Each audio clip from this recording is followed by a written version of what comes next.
प्राचीन समय की बात है। उज्जैन में राजा भोज राज्य करते थे। वह बड़े दानी और धर्मात्मा थे।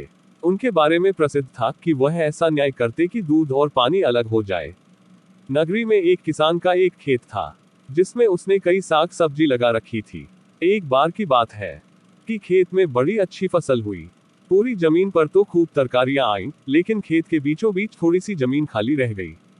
हालांकि किसान ने उस जमीन पर भी बीज डाले थे, लेकिन वहां कुछ नहीं उगा।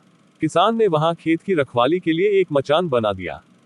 जब भी किसान मचान पर चढ़ता अपने आप चिल्लाने लगता, कोई है, राजा भोज को पकड़ लाओ और सजा दो, मेरा राज्य उससे ले लो, जाओ जल्दी जाओ। सारी नगरी में यह बात आग की तरह फैल गई, और यही बात राजा भोज के कानों में भी पहुंची। राजा ने कहा, मुझे उस खेत पर ले चलो, मैं सारी बातें अपनी आंखों से देखना और कानों से सुनना चाहता हूँ। राजा भोज जब उस जगह पहुंचे तो उन्होंने भी वही देखा कि किसान मचान पर खड़ा था और कह रहा था, राजा भोज को फौरन पकड़ लाओ और मेरा राज्य उससे ले लो। यह सुनकर राजा चिंतित हो गए। चुपचाप महल में लौटा आए। उन्हें रात भर नींद नहीं आई। सवेरा होते ही उन्होंने राज्य के ज्योतिषियों और जानकार पंडितों को इकट्ठा किया। उन्होंने अपनी गोपनीय विद्या से पता लगाया कि उस मचान के नीचे कुछ छिपा है। राजा ने उसी समय आज्ञा दी कि उस जगह को खुदवाया जाए। खोदते खोदते जब काफी मिट्टी निकल गई, तो अचानक एक सिंहासन प्रकट हुआ। सिंहासन के चारों ओर 8-8 पुतलियां यानी कुल 32 पुतलियां खड़ी थीं। सबके आश्चर्य का ठिकाना न रहा। राजा को खबर मिली तो सिंहासन को बाहर निकालने को कहा, लेकिन कई मजदूरों के जोर लगाने पर भी वह सिंहासन टस से मस न हुआ। तब एक पंडित ने कहा कि यह सिंहासन देवताओं का बनाया हुआ है, अपनी जगह से तब तक नहीं हटेगा जब तक कि राजा स्वयं इसकी पूजा अर्चना न करे। राजा ने ऐसा ही किया।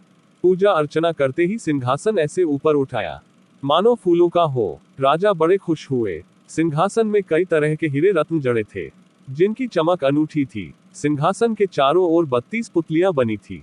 उनके हाथ में कमल का एक एक फूल था। राजा ने हुक्म दिया कि खजाने से रुपया लेकर सिंहासन दुरुस्त करवाएं। सिंहासन सुंदर होने में 5 महीने लगे। अब सिंहासन दमक उठा था।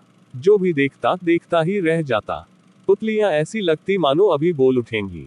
राजा ने पंडितों को बुलाया और कहा, आप लोग कोई अच्छा मुहूर्त निकाले, उस दिन मैं इस सिंहासन पर बैठूंगा। दिन तय किया गया। दूर दूर तक लोगों को निमंत्रण भेजे गए। तरह तरह के बाजे बजने लगे। महल में खुशियां मनाई जाने लगी।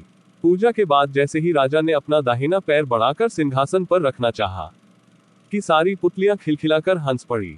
लोगों को बड़ा अचंभा हुआ कि यह बेजान पुतलियां कैसे हंस पड़ी। राजा ने अपना पैर खींच लिया और पुतलियों से पूछा, ओ सुंदर पुतलियों, सच सच बताओ कि तुम क्यों हंसी।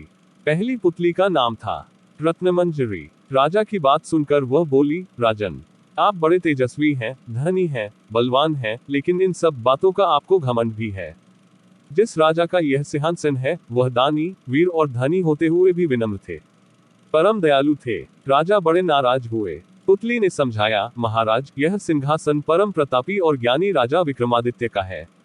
राजा बोले, मैं कैसे मानूं कि राजा विक्रमादित्य मुझसे ज्यादा गुणी और पराक्रमी थे। पुतली ने कहा, ठीक है, मैं तुम्हें राजा विक्रमादित्य की एक कहानी सुनाती हूँ। सिंहासन 32 की पहली पुतली रत्नमंजरी ने सुनाए एक कहानी।